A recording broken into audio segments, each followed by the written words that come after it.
నేను కూడా ఆలోచించి చెప్తా. Take care, bye. ఎవరమ్మా? నీకెందుకురా, ఫస్ట్ హోంవర్క్ కంప్లీట్ చేయి. ఏం ఆలోచిస్తా అంటున్నావు? నీకెందుకన్నానా, చదువుకో. ఇంతకీ ఏం చదువుతున్నావు? నీకెందుకు? ఏంటి అది కదమ్మా, ఊరికే నీకెందుకు అంటావేంటి? మ్యాటర్ ఏంటో చెప్పు, కలిసి ఆలోచిద్దాం. మా నాయనే ఈ ఇంట్రెస్ట్ చదువు మీద ఉంటే బాగుండు. చింటూ మామకి కూతురు పుట్టింది కదా, అవును. దానికి పెట్టడానికి మంచి పేరు వెతకమన్నారు. ఓహో, కాకపోతే వాళ్ళకి కాస్త వెరైటీ కావాలంట, అందుకే ఆలోచిస్తా అని చెప్పా.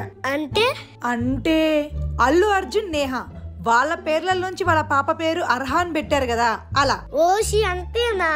అలా అయితే మామ పేరు రాజేష్, అత్త పేరు ఉపాసన, షో మదర్ పేరు రస్నా. రస్నానా? I love you Rasna. ఎవరురా నువ్వు?